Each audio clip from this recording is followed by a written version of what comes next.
adults in the office distract me more than my daughter has during my time work from home. She's almost 3. She says, your child isn't a distraction. And even if she is, I would rather have water cooler conversation with my 3-year-old and hear about the fairyland that she's imagining than talk about the Super Bowl. But I treasure those 2-minute moments between meetings where I step out of my basement office and I get to see the art gallery that my kids have plastered all over the walls. That's why I work. And when I did a LinkedIn poll recently to just ask my audience, hey, where do you think you're most productive? Like, does that actually matter to you? Overwhelmingly, my audience said that they are more productive when remote. So I had 352 responses. 74% said they were more productive when remote. 17 said they were equally productive wherever. And 9%, only 9% said they were more productive in the office. When working from home, you should never, what? When working from, oh, this is a good one.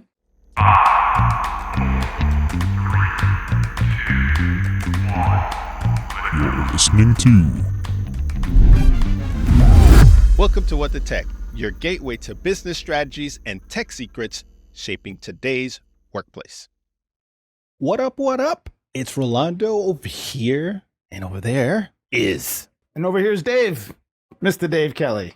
Hey, Dave. Hey, Ro, how you doing, man? I'm doing fine. It's a lovely day here just outside the nation's capital. Looking forward to this conversation today. Absolutely. Let me tell you about our guest. All right. As a high school English teacher turned marketing director, Rachel Cottam went from a female majority career to being the only woman in the office.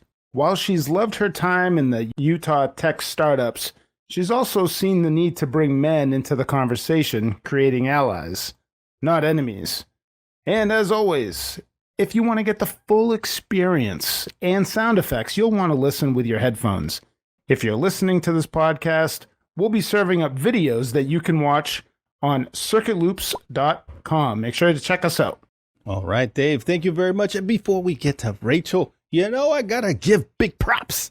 And I want to give some big props to Colin Raja from the MDS Group, who was on the podcast last week. And if you want tons of value to unlock the secrets to being a kick butt seller on Amazon, you'll want to check out this episode because Colin has a few things up his sleeve that I never heard of, but I'm sure that you'll find very interesting and valuable for your business. So go check that out, and you'll love it, I think. I think you'll love it. I did. So, Dave, let's talk about Rachel.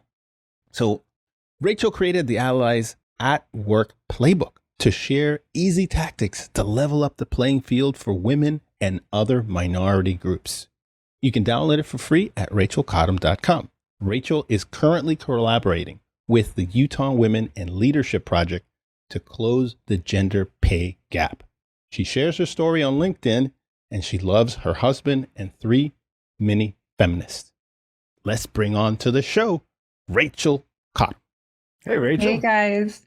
Did Happy we to get be that here. right, Rachel? I hope I didn't miss anything there in that intro. You did a great job. Okay, thank you. Thank you.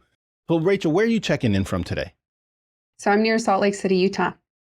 All right. Beautiful country. I love it out there. That's just a wonderful, lovely place. I haven't been in a while, but that's great. Today, before we get to your full story and talk about that, I would just want to say you caught my attention on LinkedIn with a post that you had that sparked this conversation you and I have had a few weeks ago regarding return to office and what it means for parents as well as the impacts financially to the bottom line, both for employers and employees when it comes to this thing.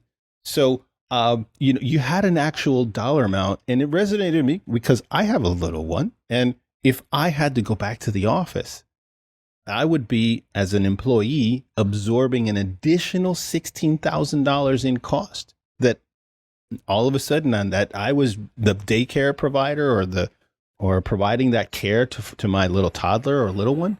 I would have to all of a sudden find daycare for them. And I think that's part of where some of this disconnect comes when it comes to folks that are saying you have to be with your butt in the seat inside the office versus I'd really like to be at home because my kid, my spouse, my loved one, my pet, a sick one that I'm, taking care of. All of those reasons factor into my decision on working from home versus somebody that doesn't. Maybe they have older kids. Maybe they don't have kids, right? And that's just not it's not in my brain. So I'm making decisions based on things that are other people don't have to deal with. I'm having to deal with no kids. So wait, get your butt in your seat, right? Yeah. And I really appreciate you bringing up that post. It really took on a life of its own. I was seeing some folks in my network and my community who were being told to return to office as soon as 2 weeks. And they had to find childcare solutions within that time, which anyone who's had to find childcare knows it's more like a 2-year time frame to get on the wait list, to make sure you have a good provider, someone you can afford, who's close to your office, who works the same hours as you. And Trust. that post ended up, you have to have trust. Like, what is more important than the caregiving of your child? So you don't want to just find someone within 2 weeks. You want to put a lot of time into that. So the post really resonated with folks. I think it ended up having 3.3 million impressions. Oh my. On both sides of the issue. Folks who were saying you're taking advantage of employers when you're proposing something like this. It's illegal to have conversations around compensation based on your child care status, for example, and other folks who are saying this is what executives need to hear. And these are the conversations that are not happening prior to those folks making the return to office mandate.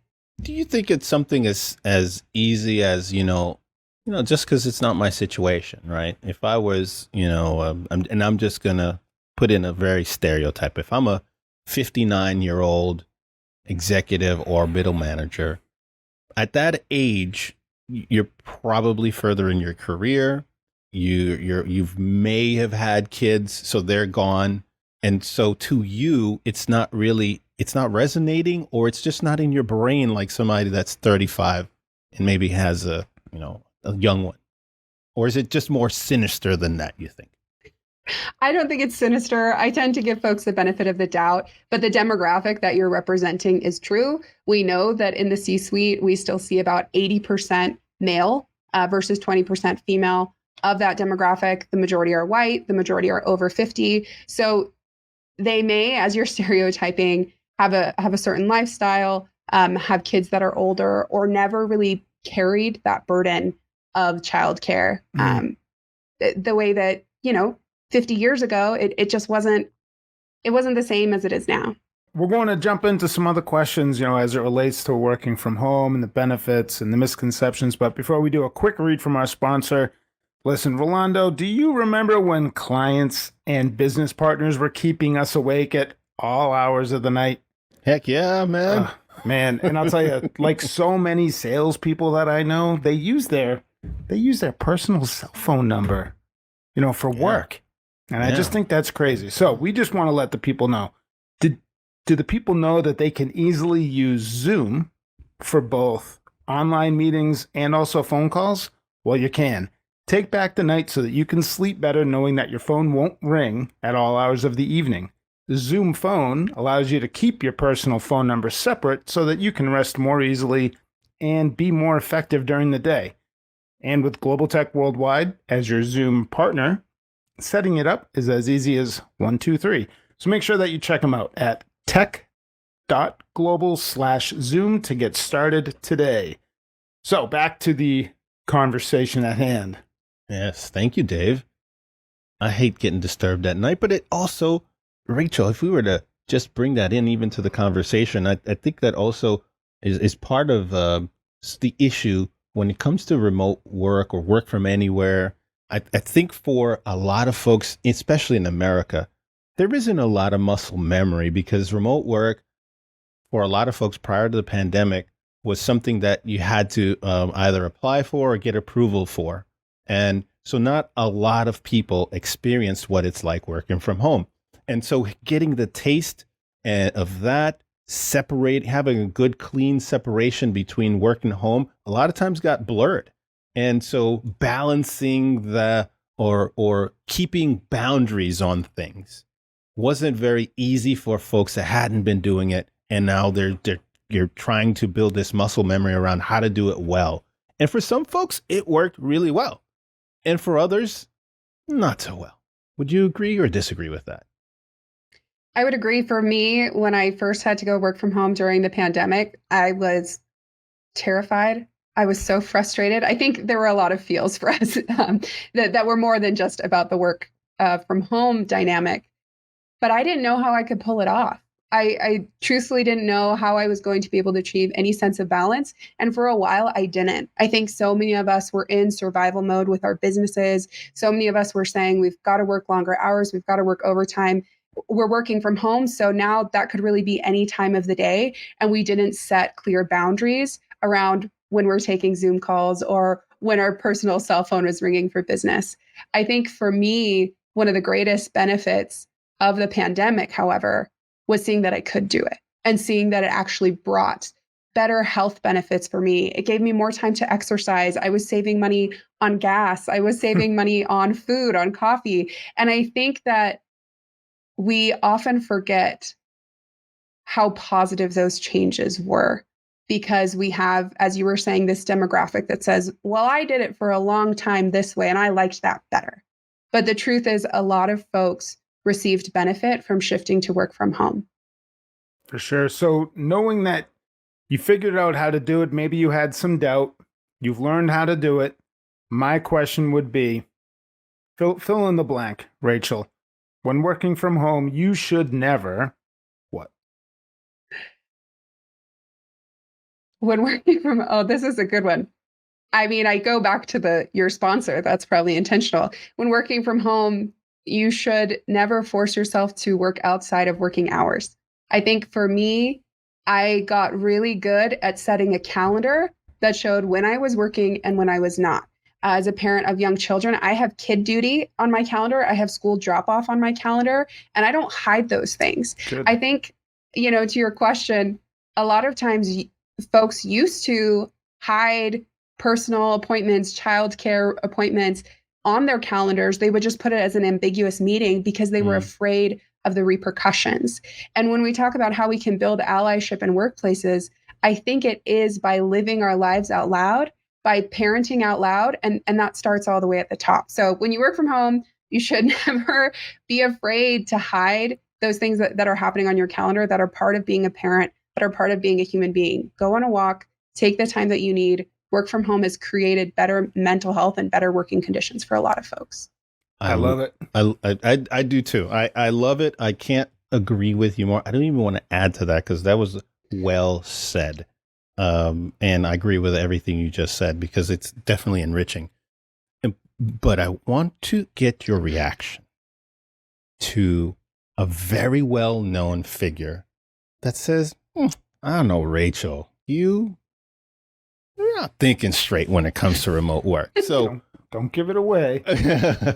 Ori, do we have that footage? And then we'll talk about it on the other side of the video. Look, there are some exceptions, but I kind of think that the whole notion of work from home is a bit like the fake Marie Antoinette quote, "Let them eat cake." It's like really, you're going to work from home and you're going to make everyone else who made your car come work in the factory. You're going to make the people who make your food that gets delivered that they can't work from home. The people that come fix your house, they can't work from home, but you can. Does that seem morally right? That's messed up. You see it as a moral issue? Yes. I mean, I see it more as just it's a productivity issue, but it's also a moral issue. People should get off the goddamn moral high horse with the work from home bullshit. All right. Somebody that does not agree with anything you've just said.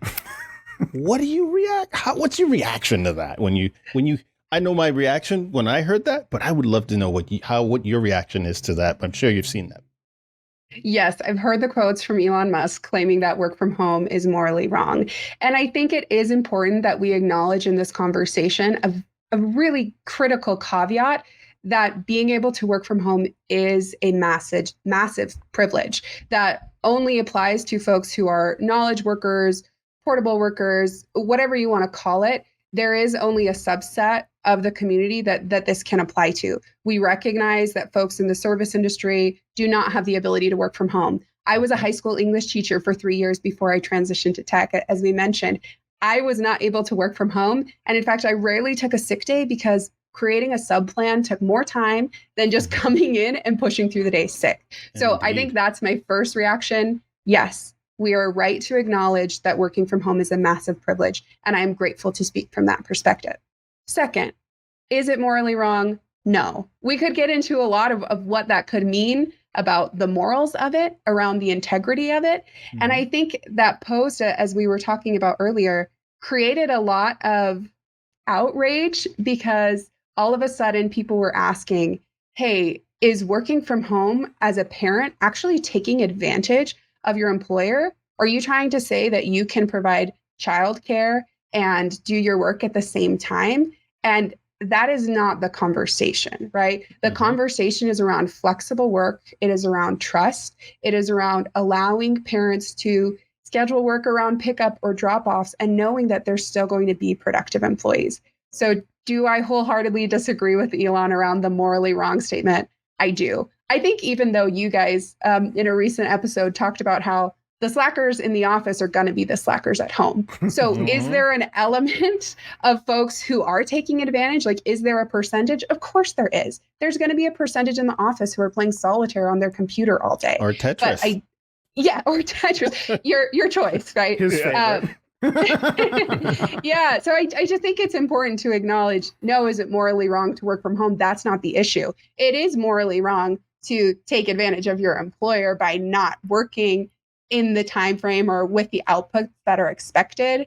But work from home isn't the issue there. It's more likely a lack of clear KPIs, clear boundaries, clear expectations from management, and a lack of trust. Oh, I love where you're going with this, because it's as if you read my mind, because that's where I want to go next with you regarding the secrets around remote work and work from anywhere. Ori, roll the best kept secrets intro. Well kept secrets, gotta keep them safe and sound well. But secrets are just like diamonds. Love what you're talking about, Rachel, because in the conversation that you and I had prior to this, there's a lot of nuggets that you had shared, and you're just like going right into it. So let's put up some of those best kept secrets that you and I were talking about that would help folks that are either thinking of bringing employees back to work at the office on site, or looking to make their work from home policies better. So let's go right into number one. Number one, we were talking about that requiring return to office can potentially limit the employer's ability to expand on diversity and what that means to the organization. What did you mean by that, Rachel? Well, let's think about the kinds of employees that you are able to hire and retain with equitable remote work policies. So one, you're able to hire from more global communities. All of a sudden you have access to isolated communities, international communities, historically redline communities, and you're increasing those perspectives. And that also kind of gives you some flexibility in, contracted workers. You're also, we've talked about this already, you're also able to hire more working parents who are dependent upon flexible work arrangements in order to provide that caregiving. And kind of an addendum to that is you're able to hire folks who have an elderly family member, for example, who they are the primary caregiver for. I've talked to people as well who might have children with disabilities. I spoke to someone who had 2 children with disabilities, and she said that remote work was the game changer for her in being able to balance her life effectively, make an impact at work, and still be dedicated at home. Other folks that you're able to add to this list, neurodivergent folks who may think a little bit differently, who may require accommodations in office, which employers are legally required to provide. At home, they can build a space where they feel productive, where they feel secure, where they have the things that they need to avoid some of those sensory difficulties that may be a hindrance to their productivity in the office. You're able to hire more people with disabilities along those same lines. One that's really interesting to me is you're able to eliminate some appearance bias. There is data that shows that men who are shorter, who have a smaller height, or women who have larger bodies are often discriminated against in hiring practices. Can we roll that back? That was Yes. interesting. Fascinating. It's so interesting. Let's just go back to my slow brain can absorb it too. You said men who are shorter, right, can be discriminated against because of their appearance when it comes to working at a particular location at an office. Is that right?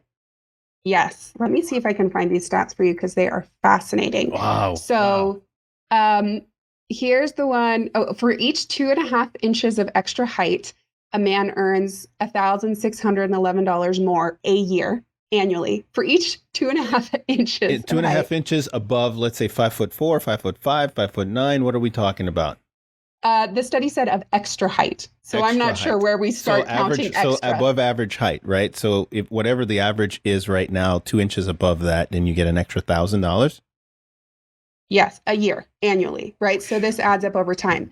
For women, 4.6 increase in BMI results in 4,000 less annually. All right, so let's take that one slow as well. So for women with BMI, you're talking a body mass index. So the larger, the more girth they have, if we put that in a polite way, the less they are going to make, to the tune of $4,200 less in annual income. Ooh, so that's big. It's the negative, or let's call it the penalty. The penalty for this demographic there's a penalty for that, for being an on-site worker, is in the tune of thousands of dollars, and could be tens or hundreds of thousands over the lifetime of a worker. Yeah, and so all of a sudden you've got this little Zoom rectangle, and if all the hiring is happening over Zoom, you can't tell how tall someone is. You can't tell the size of someone's body, and you have now implemented more equitable hiring practices.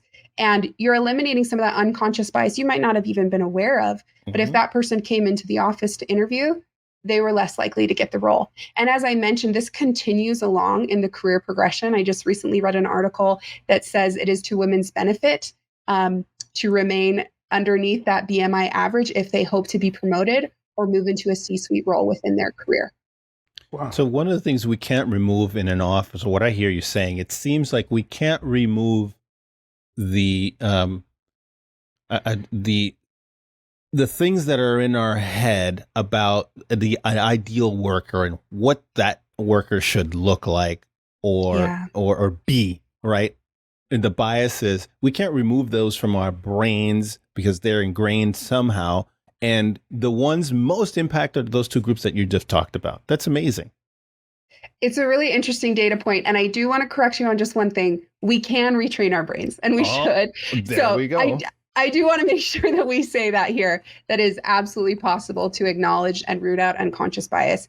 And I think those who are succeeding in remote work policies or in office policies, those who are succeeding in eliminating toxic workplace cultures, are those who talk frankly about these biases and do the work to unpack them. But again, that's a topic for another episode. Yeah. But the benefit for the employer, like you would be doing your organization a disservice if you were hiring slackers, not realizing that you were influenced by the way that they looked and their height or their weight. Like, I mean, we have shareholders, we have stakeholders. That's a shame. You know, I'd hate to be fooled to hire people just based on their height or their weight. But it's a fair conversation, I would say. Yeah. No doubt. And you had some more secrets to share as well. Ori, put that back up on the board, because we've got a couple more we want to dive into. Talk about trust and the level of trust and how that increases when we're talking about this topic. Yeah, so one of the topics that I'll rephrase, one of the paradigms that is really interesting to me in the workplace is Stephen Covey's speed of trust. And it's this idea that as trust in your organization increases, you're able to get things done faster. So speed increases, and you're able to get things done more efficiently. And so they end up costing less. So the equation is that trust goes up, speed goes up, and cost goes down. And I think this relationship plays into the return to office discussion, especially for those who had the advantage of working from home either during the pandemic or who had lingering remote first work policies. They were granted this immense trust where employers said, I trust you to get your work done, your 40 hours of work done in the timing that is best for you and for your families. I trust you to get it done where you want to, whether that's, allowing folks to travel or to visit family, whatever that looks like. I trust you to get it done where you can. And then all of a sudden they're being told, no, you have to work at this time when I say and where I say. And we're kind of going back on this relationship where employers have built trust and then seen the bottom line results because of that. And now they're saying, well, I'm scared. Maybe it's the macroeconomic environment. I don't know. I'm not a business owner. Maybe Rolando, you could speak to this more. But I think folks, especially in the C-suite, are now saying, I am willing to sacrifice that trust that I had gained, that trust that I had put in folks in order to see people in the office and regain a sense of personal control over the work folks are doing. I would say from my experience as a founder and CEO of a company, it stems back from what is comfortable to you, and people tend to revert back to what's comfortable. Prior to the pandemic, we were already 100% virtual, right? So for us, virtual was not a thing. Like remote was not a thing. The technologies actually got better during the pandemic. And it made collaboration and communication, because those are two separate things. Both of those two things got better for us. We benefited from that. And for folks that were let's call it office first in their approach for work and didn't even have hybrid, that all became very, very difficult. Like you talked about earlier, that was a very weird thing. That was really weird for a lot of folks that had to go in and start managing people that now were not sitting at a physical cubicle where they could just walk down and, Joe, come to my office. Susie, come over here. I need you to come in right now.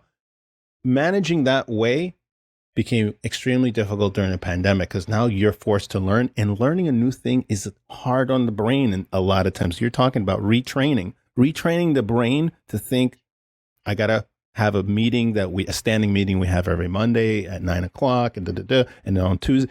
That's what you had to do almost prior to the pandemic, and have some kind of muscle memory around that in order to, I think, really thrive under this. And so now managers okay, policies opened up. We can move around more freely. Let's bring them back, right? That's done. We did that, right? We got it. We did that. And for those that, maybe want to stay at home, we'll give you just, 2 or 3 days to be at home. And you think that's fine because that's the way things were. Now, I've heard Kevin O'Leary, as well as Steve Cadigan, who worked as an HR manager at LinkedIn. Both of them say something like this. You know what? The world is a totally different place today. So even if you were under that regime, which Kevin O'Leary very much says, hey, that's the way the world was 3 years ago, 4 years ago, not today. 40 to 50% of the people in a workplace may just quit over the whole thing. And so for Kevin O'Leary, he said, it's on CNN, this interview, that he'd lose about 40% of his workforce if he forced everybody to come back to the office. So you either can compete using that as a leverage point, or you can make it much more difficult. And right now, this current environment, the labor market is tightening. So although employers are wielding this iron fist to return to the office, I think there's to their detriment to not have the long game in mind, where the tide of the world is moving towards more work from home or remote work. One thing I'd add to that is I think the organizations that have failed at work from home, because some have, let's be honest, like it has not worked in every organization, Indeed. Are those who did not embrace the challenge of becoming a remote manager or embracing a remote company.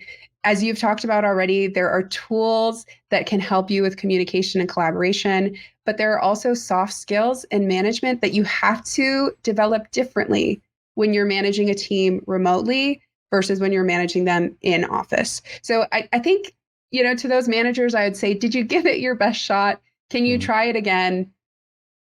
I think that's the piece that's missing. It does have to be done differently from the leadership team. And I don't know that we fully committed to that. Right. And I think we're in the early stages. We're probably somewhere in the second or third inning of this when it comes to remote work, because there's still a lot to learn. And I think more information will come out. And there's already a lot of information. And on our last episode, we had something about the state of remote work and how companies like Fujitsu and the behaviors and surveys around that and their employers. And we've done some LinkedIn polls. I think the momentum and getting all of that organized in terms of what it does for people, what it does for the employers, and what it means to the bottom line, those numbers are starting to come out and the information is out there. And I think if people are concerned about the bottom line, they want to go check out that last episode we did, because we did touch on the bottom line. And from someone I go bring back, Kevin O'Leary, was a VC guy, likes numbers, likes money. He says he makes an extra 20% in margin just by implementing remote work, and he has no reason to go back to the old way. So margins can be enhanced. Now, let's jump into those other aspects that you mentioned. Ori, go ahead, put that back up on there. We touched on people don't change work from home. Hold on a second. So I can see it better. People don't choose work from home to take advantage of their employers, and have a conversation. I want to jump into this one. Have a conversation with employees about return to work office policy, because, Rachel, you were saying how leaving those out can be a huge mistake and cause a lot of unnecessary problems. Yeah. Future Forum, which is, I believe, Slack's think tank, recently released a study around this topic that said 60% of executives do not design their company policies around where you're working with input from their employees. So to restate that, 60% of executives surveyed say they're designing their company policies with little to no direct input from their employees. And I think in the remote work return to office debate, what we're seeing is this massive disconnect between the C-suite and between the line worker, for example.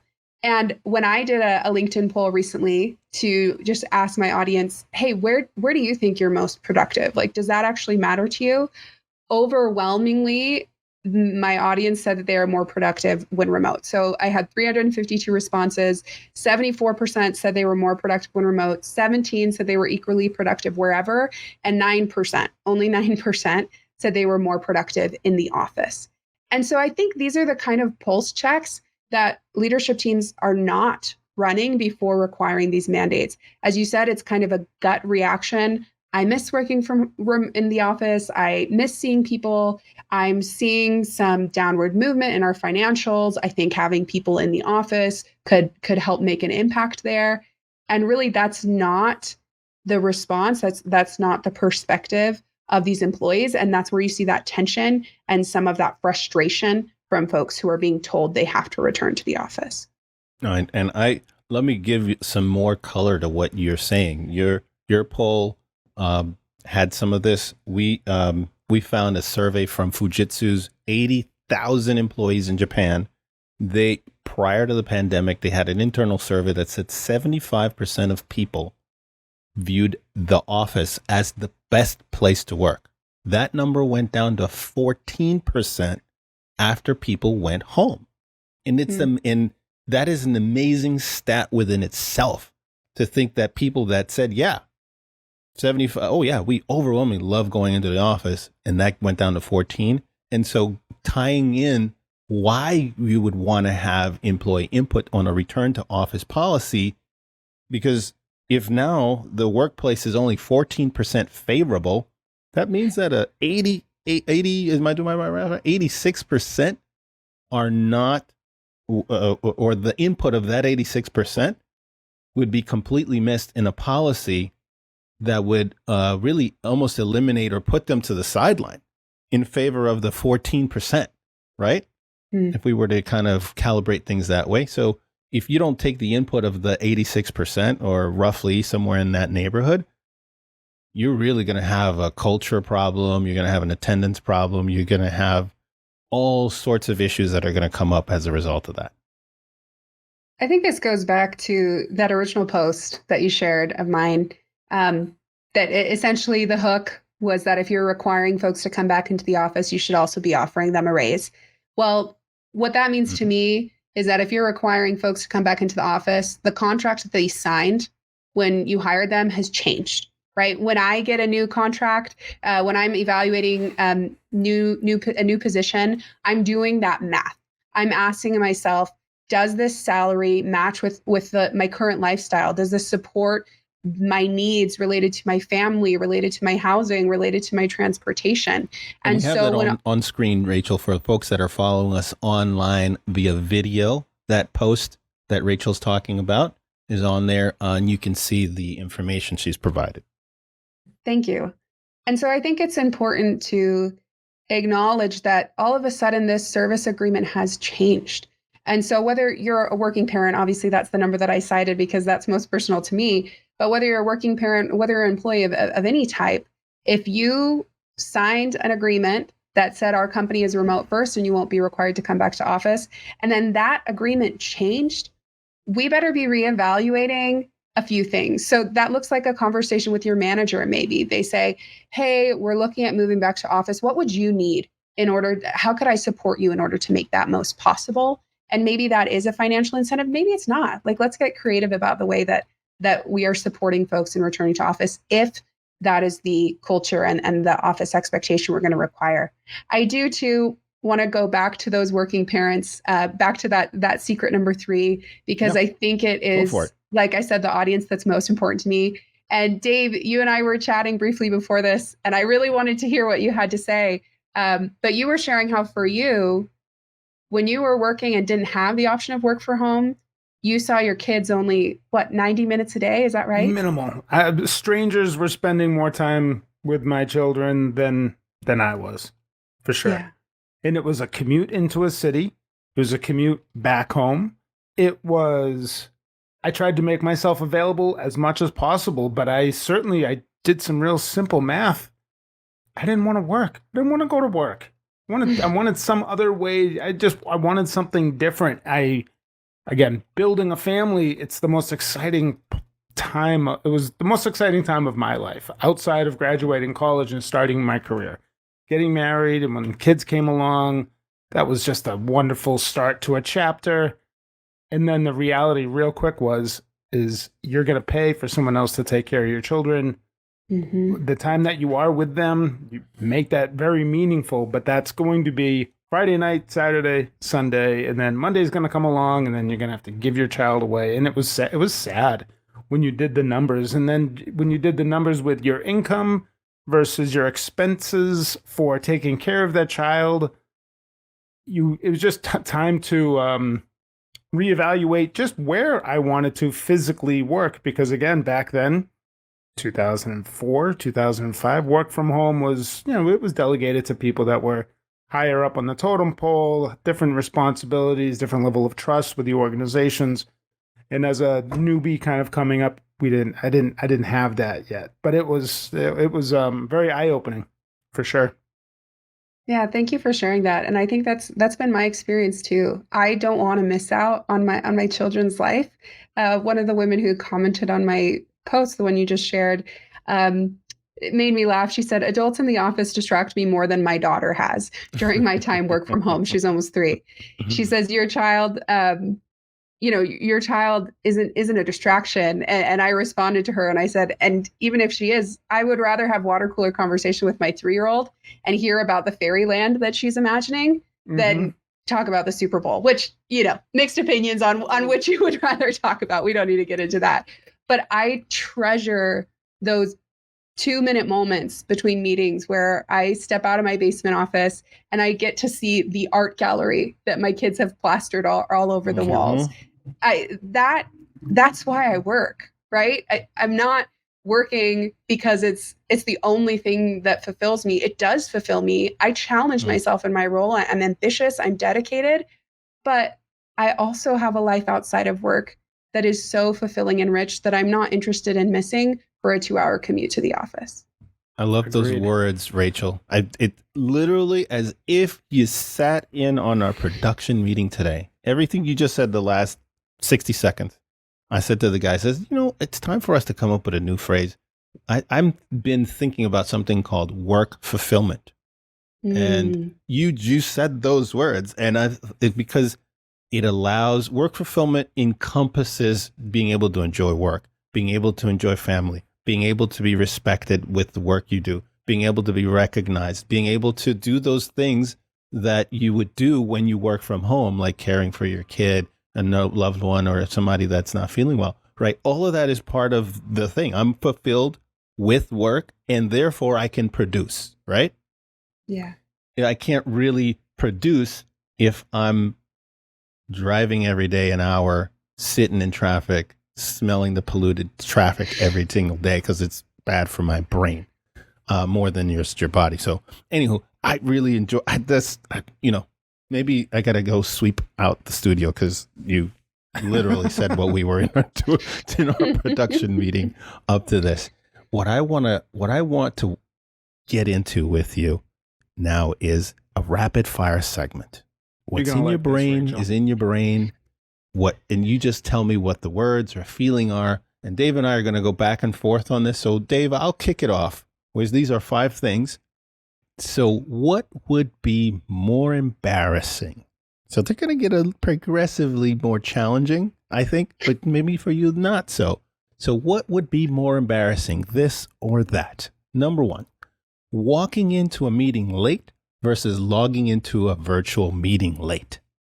I mean, neither are embarrassing. If you have a good reason for it, I think you just got to own it. We all live our lives outside of work. So if you had something that made you late, that happens, right? You're a responsible employee. That wasn't a good this or that answer, but I truly believe that. All right, it's your answer. Let's see if you're going to do the same thing to mine. Okay. Go for it, Dave. All right. What's more embarrassing, Rachel? Coworker overhearing office politics at water cooler, or not being muted on a Zoom call and coworkers overhearing personal conversations in the background?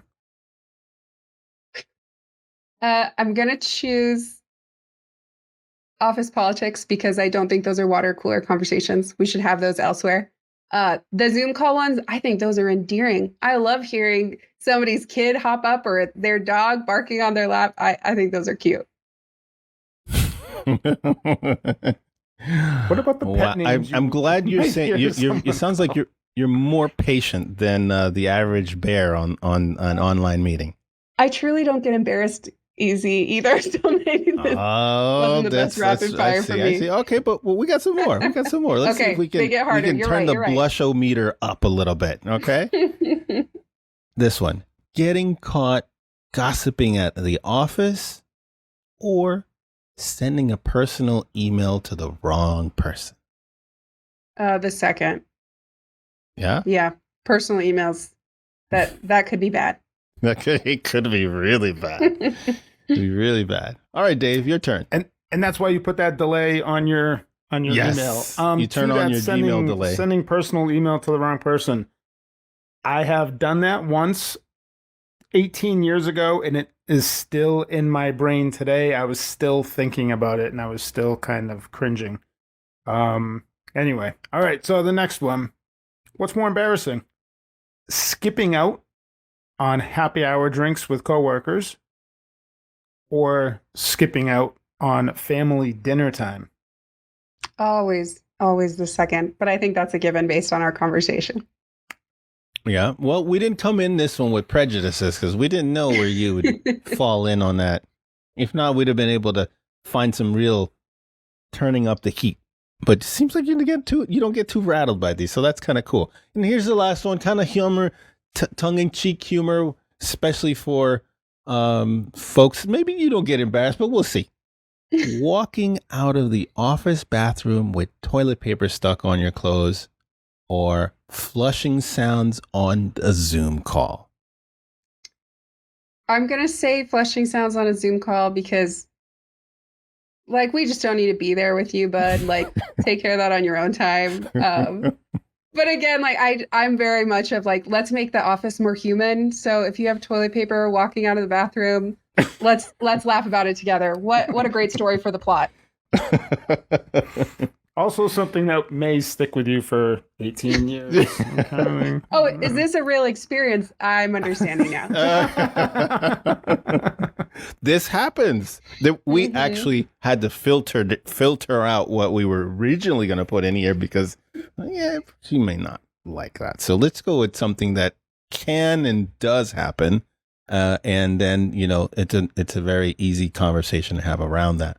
Rachel, was there anything else that we missed or that you wanted to add to the conversation before we wrapped up? I'm sure there's more we could talk about around here. And I think there's probably something that we missed. But just to wrap up, I would reiterate that the workplaces are changing. As you look at millennials and Gen Z, like they are requiring things like salary transparency. If you don't have diversity in your organization, that's a hard pass. So this is not only for short-term bottom line benefit, but long-term, if you want an engaged workforce, you will look at ways to integrate flexible work. And Rachel, if somebody wants to get more info on you, where should they go looking for you? Yeah, come find me on LinkedIn. I love to have discussions with people who think differently than me. So would love to see you on LinkedIn. Well, that's how I got a hold of you, and I follow your stuff, your posts. I really love it. I love your insights because it's all about learning more, and I hearing the same perspective from all the people that I already know. It gets boring after a while, so I really love I love your 2 cents on the comments that you add and the posts that you have on LinkedIn. So I would encourage everybody to go follow her on LinkedIn. So today we've been talking to Rachel Cottam, and if you want more of this type of meaningful discussion around work, you want to check out our last episode on the state of remote work, where we talk about stats, figures, as well as research. So if you're trying to establish or enhance your work from home policies, you'll find some hard numbers, some figures, as well as research into this topic. You can check those out on circuitloops.com or wherever you consume your podcasts. Thanks for joining us today, and Dave and I will see you in that next episode.